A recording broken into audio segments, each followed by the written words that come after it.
Sino kayang kumain ng ice cream ko? Tanong ko nga sa kanila. Kakainis. Kanti, hindi akila daan ice cream? Pili natin. Diyan Wah, hello. Atiya, nakita mo yung ice cream ko. Sino kumain?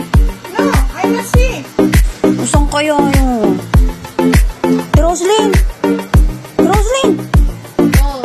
Nakita mo yung ice cream ko? Hindi alam mo namang gabi na hindi ako kumakain ng malamig. Ganon? Walang umaamin, ha? Teka nga. Tanungin ko nga sa kabilang kwarto. Uy, nakita niyo yung ice cream ko?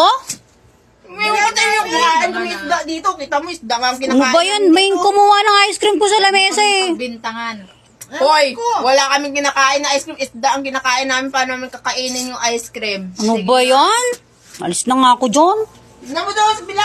Kasi lang kumuha. So, kaya yung ice cream ko. Icy? Pa! Saan ka? Dito po. Lumabas ka nga dyan. Nawawala yung ice cream ko. Hindi ko alam kung sino kumuha. Nakita mo ba yung ice cream ko? Hindi po. Hindi nga ako nalabas ng kwarto eh. Sigurado ka, ha? Bawal ako, nagbe-bite ako. Tanong mo si Ate Mirna. Teka nga, saan kaya yun? Saan kaya si Timirna? Timirna, tao po! Timirna, yung ice cream ko sa lamesa, bumila ako ng isa, nawawala. Hindi ko alam kung nasaan. Sino nga nagkumuha na? Hindi ko nga alam eh. Nakita nyo ba? Ako huwag niyo pag damay-damay dyan. Alam niyo naman bawal na bawal sa akin yung ice cream. Ako yung nagkakatonsel. Sino kaya ang kumakain nun? Ay, mali ko dyan. Tanong mo dun. Tanong mo sila dun. Ano ba yan? Sila. Sino kayang kumain? Sige, salamat. Ano ba yan? Sino kayang kumain ng ice cream ko? Mga ano kasi, pinakikailaman din naman sa kanila. Nasa na kaya yun?